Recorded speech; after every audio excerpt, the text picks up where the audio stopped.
Hello friends, I am Priyanka and you are watching Priyanka's teaching. Friends, today I am going to explain you lesson number 10 given in the book of class 7, James English Reader, Silver Jubilee edition by Ratna Sagar. Friends, the title of the chapter is The Nightingale. So before starting the chapter, we will go through the get set. Please be with me and let's start. You are going to read an interview with an iconic figure of Indian film music. हम ये जो chapter पढ़ने जा रहे हैं वो एक interview है एक बहुत ही फेमस और पॉपुलर इंडियन फिल्म म्यूजिक से किसी व्यक्तित्व का. What does the word music make you think of. ये जब आप वर्ड म्यूजिक सुनते हैं तो आपके दिमाग में क्या आता है. Complete this web diagram. यहाँ पे एक वेब डायग्राम देखा गया है, लिखा दिया गया है, जिसमें म्यूजिक को सुनने के बाद किसी के दिमाग में आया अपलिफ्ट वंस मूड, किसी का helps express emotions. Then fill these boxes and let me know in the comment section. Now I am going to explain you the chapter line wise.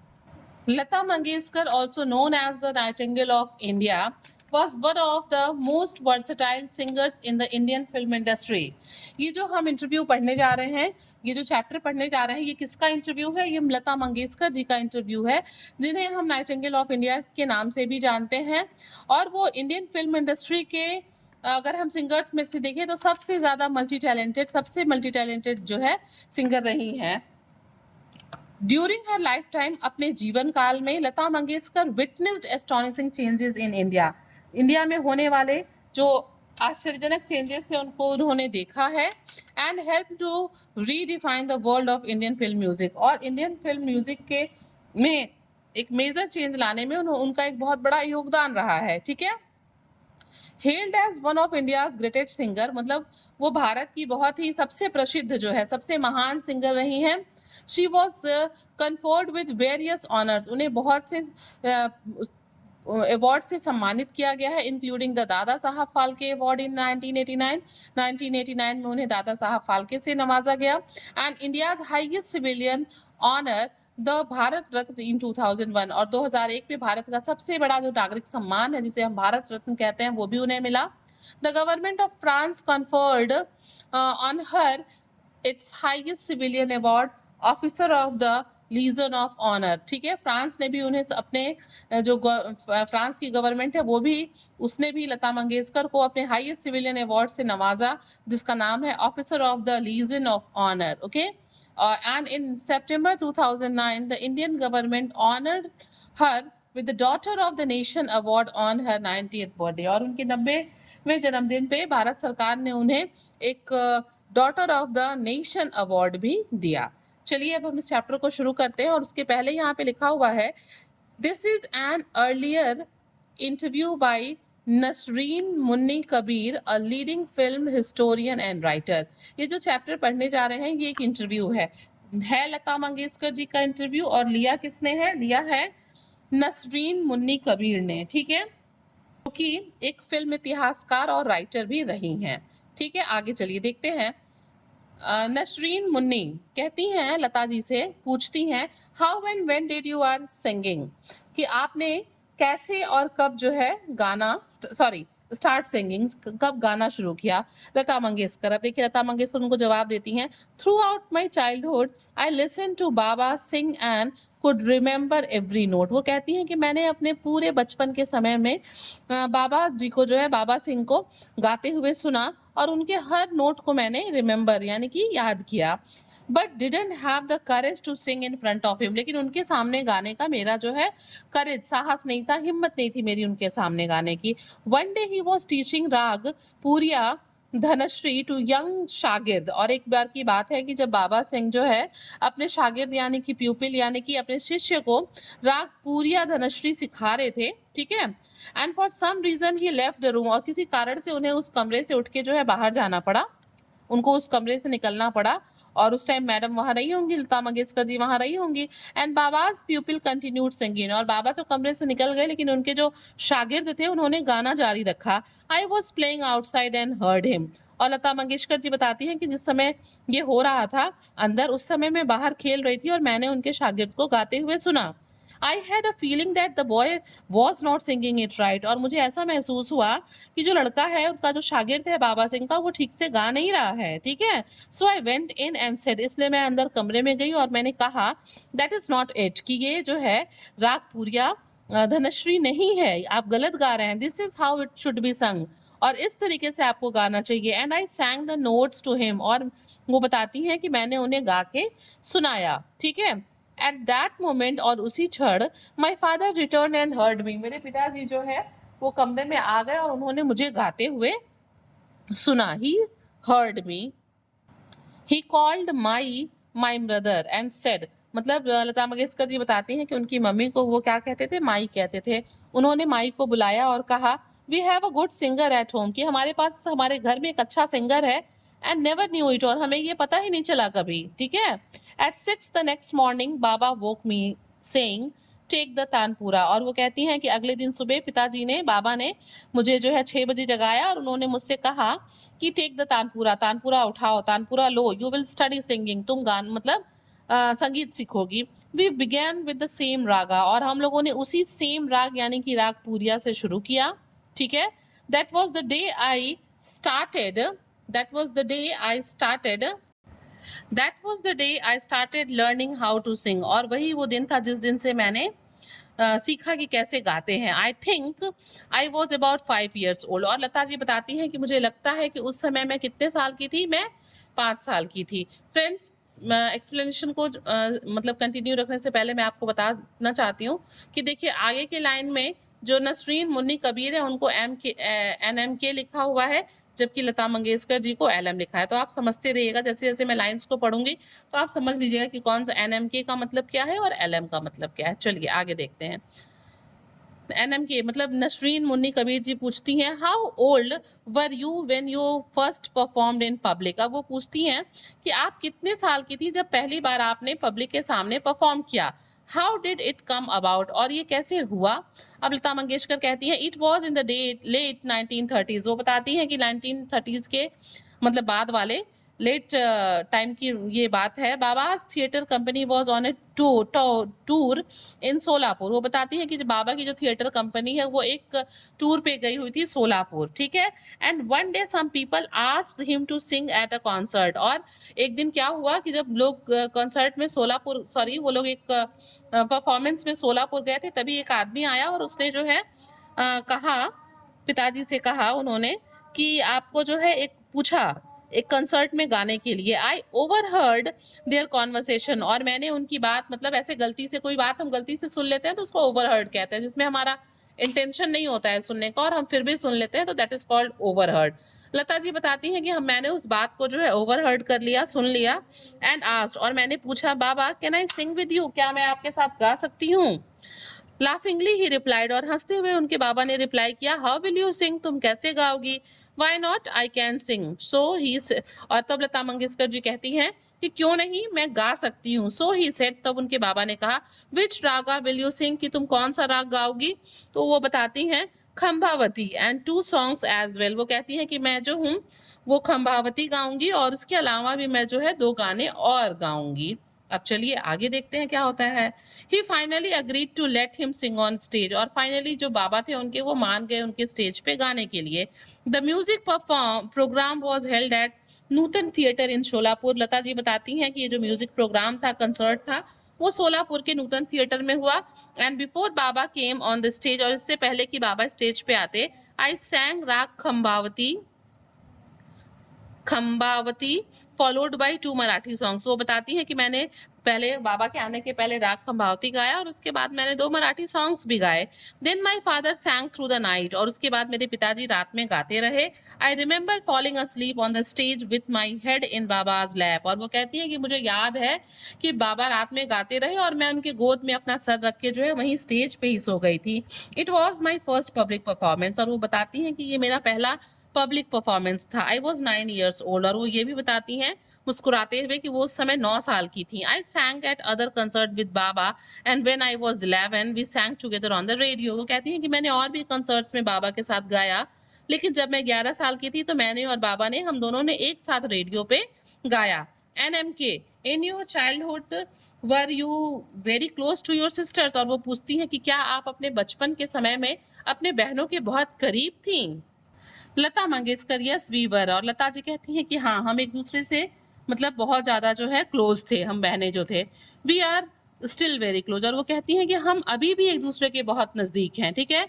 We love each other very much, हम एक दूसरे से बहुत प्यार करते हैं हम बहनें। We are a close knit family, वो बताती हैं कि हम एक बहुत ही क्लोज निट फैमिली यानी कि घनिष्ठ परिवार जिसमें लोग एक दूसरे से बहुत जुड़े हुए होते हैं, ऐसे परिवार से हम हैं। But we fought a lot when we were children laughs, और वो हंसते हुए ये भी बताती हैं कि लेकिन जब हम बच्चे थे तो हम लोगों ने बहुत लड़ाइयाँ भी की हैं। NMK, your acting career began in 1942 and you subsequently worked in 4 Marathi films, ठीक है। और वो पूछती हैं फिर बताते हुए कि आपने अपना एक्टिंग कैरियर जो है 1942 में स्टार्ट किया और उसके बाद जो है आप जो है 4 मराठी फिल्मों में आपने काम किया। इन द 1944 फिल्म गज गज भाऊ you सैंग your first Hindi song, और वो उनको बताती भी है कि 1944 में आपने अपनी फिल्म गज भाऊ में जो है आपने हिंदी में गाना गाया, पहला हिंदी गाना था वो आपका। अब इस पे देखिए लता जी क्या बताती हैं। Yes I सैंग a few lines, उन्होंने कहा हाँ मैंने कुछ पंक्तियां गाई थी। अ फ्यू वर्ड्स, कुछ शब्द थे। नॉट द होल सॉन्ग, वो बताती है कि नहीं मैंने पूरा गाना नहीं गाया, मैंने कुछ पंक्तियां और कुछ शब्द ही गाए थे। NMK, how was it facing the camera for the first time, और फिर NMK पूछती है उनसे कि पहली बार कैमरा फेस करना मतलब आपके लिए कैसा अनुभव था ये। LM मतलब लता जी कहती हैं इन ट्रूथ अगर मैं सच बताऊं आई नेवर लाइक्ड एक्टिंग, वो कहती हैं कि मुझे एक्टिंग कभी पसंद ही नहीं थी। The day I started working as a playback singer, वो कहती हैं कि जिस दिन मतलब मुझे ये अपॉर्चुनिटी मिली और मैंने जब से प्लेबैक सिंगर के तौर पे गाना शुरू किया, आई प्रेड, मैंने ईश्वर से प्रार्थना की, टू गॉड, मैंने ईश्वर से प्रार्थना की, no more acting in films, कि अब जो है मुझे मतलब काम नहीं करना था मूवीज में, अब मुझे काम नहीं करना था। ही लिसन टू मी, और लता जी कहती हैं कि भगवान ने मेरी बात सुनी and I got a fairly good position in playback singing, और वो कहती हैं कि और मुझे जो है भगवान ने मेरी मन्नत को स्वीकार किया, उन्होंने मेरी सुनी और मुझे प्लेबैक सिंगिंग में एक बहुत ही पोजीशन, एक बहुत ही अच्छा स्थान मिला। NMK, what counts as a good song for you, और वो कहती हैं कि मतलब किसे जो है किस तरह के गानों को आप अच्छा गाना काउंट करती हैं, कहती हैं। Lata Mangeshkar, for me the most important aspect of a song is the words, और वो कहती है कि अगर मैं देखूं तो मेरे लिए सबसे इम्पॉर्टेंट जो पहलू होता है वो होता है शब्द, गाने के शब्द, गाने के बोल। The emotional content of the song is most important, कि गाने के शब्दों का इमोशनल होना बहुत ज़रूरी है। The word must be well written, शब्द अच्छे से लिखे होने चाहिए। Then there is the tune, और शब्द जब अच्छे से लिखे हुए हैं, अच्छे शब्दों का प्रयोग हुआ है इमोशनल, तो उसके बाद नंबर आता है ट्यून का। The musical interlude between verses has to be good too, और वो कहती हैं कि जो वर्सेस यानी कि जो छंद यानी कि जो स्टेंजाज यानी कि जो पद्य होते हैं उनके बीच में भी एक अच्छा जो है म्यूजिक होना चाहिए, वो भी बहुत ज़रूरी है। एंड ऑफ कोर्स, और वो कहती हैं और of course the singer must sing the song well, और भाई जब कुछ है शब्द है इमोशंस हैं, वह जो छंद है जो स्टेंजाज हैं उनमें भी कुछ पीस ऑफ म्यूजिक है, तो उसके बाद सिंगर का नंबर आता है जो गाने को अच्छे से गाए। When all this is in place the responsibility then falls to the film director and how well the he picturises the song, और वो कहती हैं कि अगर शब्द अच्छे हैं, बोल अच्छे हैं, इमोशनल है, म्यूजिक अच्छी है और सिंगर अच्छा है, तो उसके बाद जो सारी रिस्पॉन्सिबिलिटी जिम्मेदारी होती है वो है फिल्म डायरेक्टर की, कि वो कितने अच्छे से उस गाने को पिक्चराइज कर रहा है। And how well the actor will perform it on screen, और उसके बाद एक्टर की ड्यूटी है कि वो कितने अच्छे से उसको स्क्रीन पे परफॉर्म करता है। All these elements are necessary for a song to work, और वो कहती हैं कि ये सारी ही चीज़ें बहुत ज़रूरी है किसी गाने को अच्छे से परफॉर्म करने के लिए। मीन्स फाइनली ये चीज़ें बहुत इंपॉर्टेंट है, बहुत वैल्यू करती हैं। ओके आइए अब आगे देखते हैं। फिर NMK पूछती हैं what aspect of your personality is present in your singing, कि आपकी मतलब सिंगिंग में क्या कौन सा जो है पक्ष आपकी पर्सनैलिटी का देखने को मिल सकता है, मतलब वो देखने को मिल सकता है। LM लॉन्ग पॉज, थोड़ी देर तक सोचने के बाद वो कहती हैं कि माई कंसंट्रेशन, कि मैं कंसंट्रेट करती हूँ, पूरा ध्यान देती हूँ। I give full attention to a song, मैं किसी भी गाने को सुनती हूँ तो उस पर पूरा ध्यान रहता है मेरा। व्हेन आई सिंग, जब मैं गाती हूँ, आई फॉरगॉट एवरीथिंग एल्स, कि मैं जब मैं गाती हूँ तो मैं सिर्फ गाती हूँ, मैं अर्जुन की तरह मुझे सिर्फ अपना लक्ष्य दिखाई देता है गाना। जैसे अर्जुन को मछली की आंख दिख रही थी वैसे मुझे सिर्फ गाना दिखाई देता है और उस टाइम मैं सब कुछ भूल जाती हूँ। I apply my mind to make it better, और मैं अपना सारा ध्यान लगा देती हूँ गाने को अच्छे से गाने में। NMK, your focus and concentration concentration is indeed formidable. वो कहती हैं कि हाँ, आपका जो कंसंट्रेशन है, किसी चीज़ पे ध्यान लगाना, फोकस करना, वो सच में बहुत ही इम्प्रेसिव है, ठीक है, रिस्पेक्ट के लायक है. I don't know many people who listen to attentively and are as alert as you. मतलब वो कहती हैं कि मैं आपके अलावा और किसी ऐसे, आई डोंट नो मेनी पीपल, मैं ऐसे बहुत ज़्यादा लोगों को नहीं जानती जो इतने अटेंटिव और अलर्ट होकर जो है अपना काम करते हैं. LMK उनकी बातों को सुन के LMK स्माइल करती हैं. फिर NMK पूछती हैं, how do you manage singing in other languages, कि आपने दूसरे मतलब लैंग्वेजेस में भी गाना गाए हैं, तो आपने उन चीज़ों को कैसे मैनेज किया. अब देखिए लता जी बताती हैं, I first listen to someone who speaks the language. सबसे पहले मैं उनको जो है सुनती हूँ जो कि कोई पर्टिकुलर लैंग्वेज बोलते हैं. And who read the lyric to me, और वो लोग क्या करते हैं जो किसी पर्टिकुलर लैंग्वेज को बोलते हैं जो मुझे नहीं आती, तो वो मुझे लायरिक को जो है पढ़ के सुनाते हैं और मैं उसे बहुत ध्यान से सुनती हूँ. आई पे ग्रेट अटेंशन टू प्रोनाउंसिएशन, और वो कहती हैं कि मैं शब्दों के बोल पे, उनके उच्चारण पे बहुत ज़्यादा ध्यान देती हूँ. ठीक है, देती थी मैं, वंस देती हूँ इंटरव्यू के दौरान. वो कहती हैं, once I hear the word spoken I write the song line phonetically in Hindi and then sing. वो कहती हैं कि पहले मैं एक बार जब शब्दों को सुन लेती थी, जो शब्द बोले गए उन्हें सुन लेती थी, तो फिर मैं क्या करती थी, मैं उसके ध्वनि के आधार पर उसको हिंदी में लिखती थी और फिर जो है उसको गाती थी. ठीक है. अब NMK उनसे पूछती हैं, how many languages do you know, कि आपको कितनी भाषाएं आती हैं. लता जी कहती हैं हंसते हुए, Marathi, Urdu, a little Punjabi, I can understand Sanskrit. वो कहती हैं कि मुझे मराठी, उर्दू, थोड़ी थोड़ी पंजाबी आती है और मैं संस्कृत को समझ सकती हूँ. I have also learn Bengali. वो बताती है कि मैंने बंगाली भी सीखा है. I tried learning Tamil too, मैंने तमिल को भी सीखने की कोशिश की. I can read and write a little but speaking Tamil is extremely difficult. और वो बताती हैं कि मैंने पढ़ना सीखा है तमिल को, थोड़ा बहुत लिखना भी सीखा है, बट तमिल को जो है बोलना जो है वो बहुत ही मुश्किल है, कठिन है. NMK उनसे पूछती हैं, you are quite a linguist, कि आप जो है एक भाषाविद हैं, आपको कई भाषाएं आती हैं.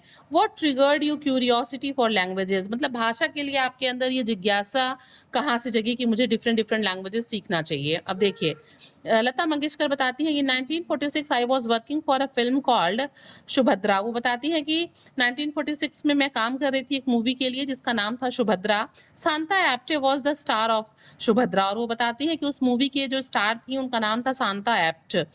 और we sang a song together and she told me she was recorded a song in Tamil. और वो बताती है कि हम दोनों ने उस मूवी में साथ गाना गाया और उन्होंने सांता ऐप ने उनको बताया, शांता ऐप में, कि मैंने जो है अभी एक तमिल में गाना रिकॉर्ड किया है. आई was very young, may be 15 और 16. वो बताती है लता जी कि मैं बहुत छोटी थी, शायद 15 या 16 साल की थी. But when I heard her say that, लेकिन वो कहती हैं कि जब मैंने उनको ये कहते हुए सुना, I thought to myself, मैंने खुद ये सोचा, I must learn other languages, कि मुझे दूसरी भाषाएं सीखनी चाहिए मुझे भी, so I can sing in many language. तो जब मैं दूसरी भाषाएं सीख लूंगी तो मैं भी दूसरी भाषाओं में गा सकती हूँ. NMK, you have an unusual curiosity. कहती हैं वो कि आपके अंदर एक असामान्य जिज्ञासा थी. अ थर्स्ट फॉर नॉलेज, आपके अंदर एक प्यास थी चीज़ों को सीखने की, ज्ञान पाने की. And determination to better yourself, और आपके अंदर ये डिटर्मिनेशन भी था कि आपको खुद को और अच्छा बनाना है. How many languages do you now sing in. और वो पूछती है कि अब आप, मतलब अभी तक आपने कितने भाषाओं में गाना गाया है. अब देखिए लता मंगेशकर जी कहती हैं 36. और दोनों लोग हंसने लगते हैं कि वो लता जी बताती है कि मैंने 36 लैंग्वेजेस में गाना गाया है. आई हैव संग इन एवरी इंडियन लैंग्वेज, कि लगभग मैंने सभी भारतीय भाषाओं में मैंने गाना गाए हैं. And also in Dutch, Russian, Fijian, Swahili and English, की मतलब इंडियन सारे लैंग्वेजेस में तो गाया ही है, उसके अलावा मैंने डच, रशियन, फिजीन, स्वाहिली और इंग्लिश में भी गाना गाया है.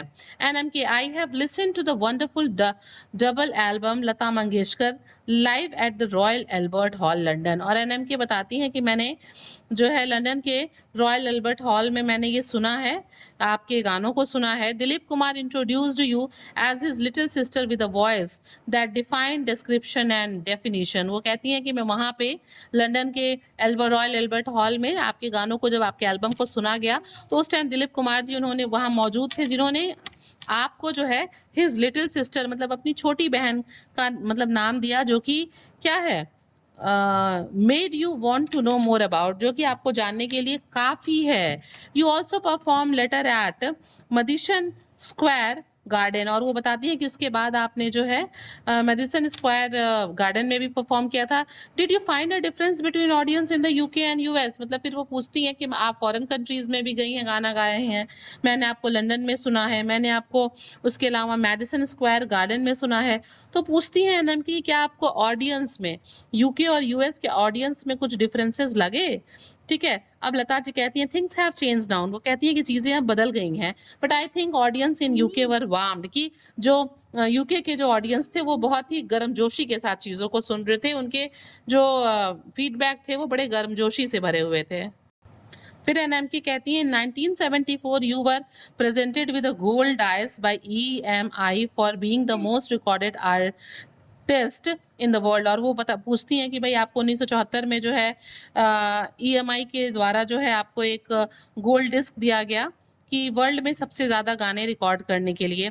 You were the first Indian artist to receive the gold disc, और वो कहती हैं कि बताती हैं एनएम के उनको, मतलब कहती हैं उनसे कि आप भारत की पहली ऐसी फर्स्ट इंडियन थी जिनको जो है गोल्ड डिस्क मिला था। इन 1979 you performed again eight the Royal Albert hall, वो कहती हैं कि आपने फिर 1979 में, इसके पहले तो आपने एक बार परफॉर्म किया ही था, फिर आपने 1979 में रॉयल एल्बर्ट हॉल में परफॉर्म किया, this time with the Warren orchestra, और इस टाइम आपने रेन ऑर्केस्ट्रा के साथ परफॉर्म किया था, led by ED वेल्सन Welsh. How was that experience for you? और वो पूछती हैं कि रेन ऑर्केस्ट्रा के साथ जो है परफॉर्म करने का और कैसा रहा था आपका अनुभव? अब लता जी बताती हैं इट वाज वंडरफुल, कि बहुत अच्छा रहा। आई सैंग मेनी सॉन्ग्स, मैंने बहुत से गाने गाए, इंक्लूडिंग मीराज भजन, मतलब बहुत से गानों के साथ मैंने मीरा के भजन भी गाए। N M K do you think you are happy person? अब एनएम के पूछती हैं कि क्या आपको लगता है कि आप एक हैप्पी पर्सन हैं?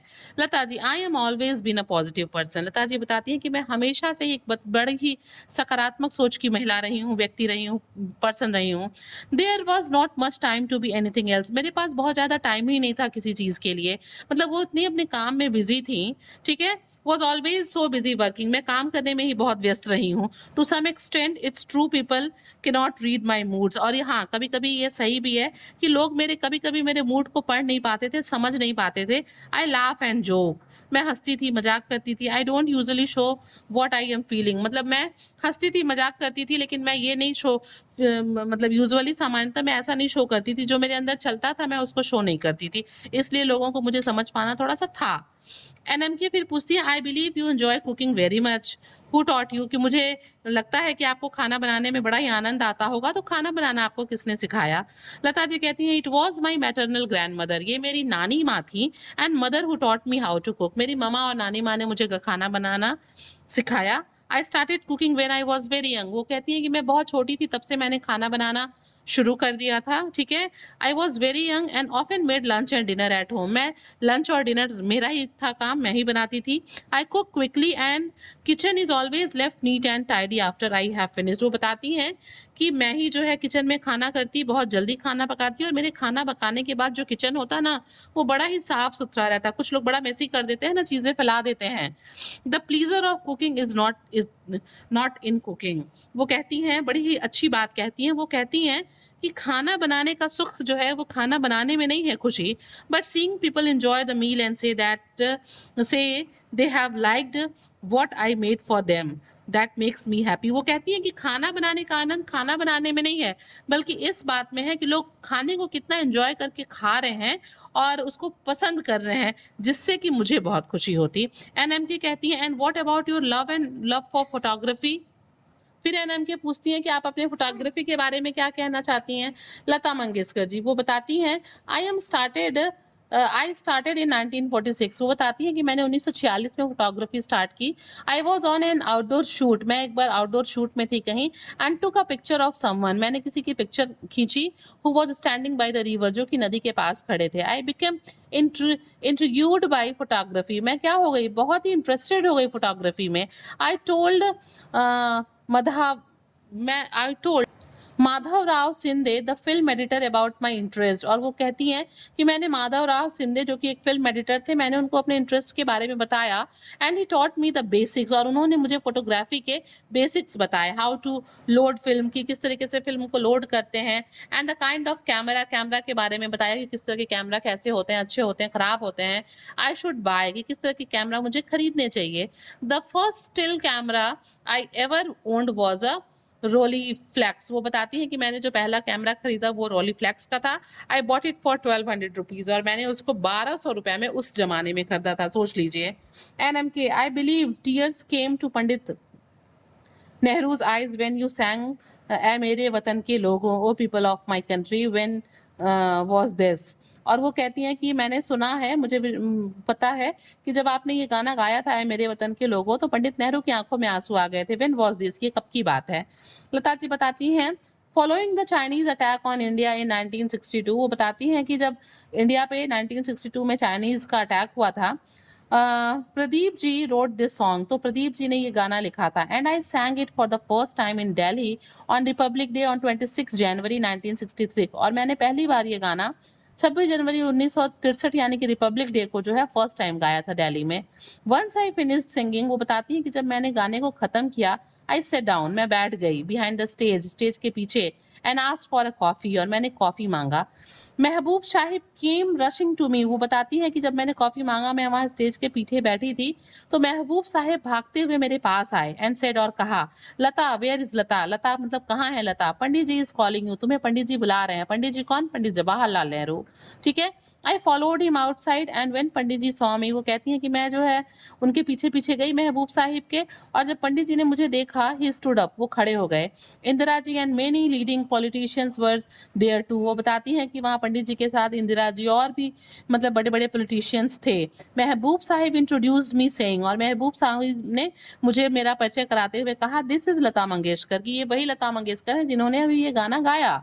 ही सेड, पंडित जी ने कहा, बेटा तुमने आज मुझे रुला दिया। Child, you have brought tears in my eyes today, कि तुमने मतलब तुम्हारे गाने से मैं भावुक होके मैंने रो दिया। I am going home now, अब मैं घर जा रहा हूँ। Come and have tea with me, चलो मेरे साथ बैठ के चाय पियो।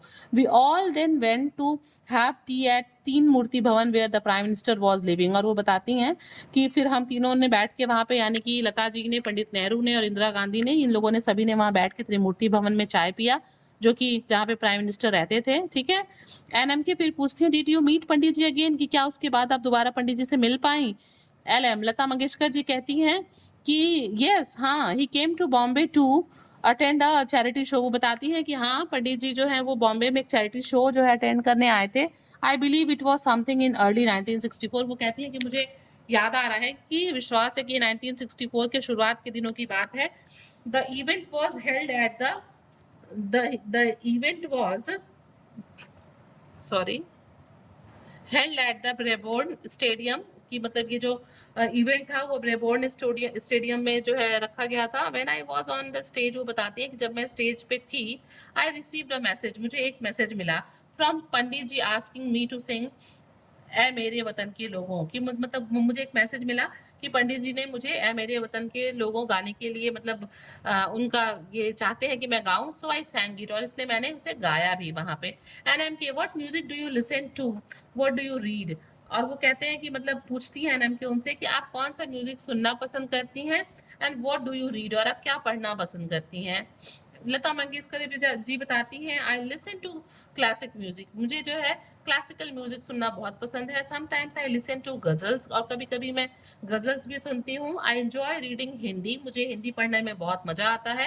एंड मराठी नॉवेल्स, और मराठी नॉवेल्स पढ़ने में मजा आता है। And I love detective stories, और मुझे जासूसी कहानियां पसंद है। I am the proud owner of the entire Sherlock Holmes collection, और मेरे पास जो ये डिटेक्टिव स्टोरीज का ये कलेक्शन है शेरलॉक होम्स के, मेरे पास सारे कलेक्शंस हैं, मैं उसकी प्राउड ओनर हूँ। मैं मतलब अपने आप को प्राउड समझती हूँ कि मेरे पास उसके सारे कलेक्शंस हैं।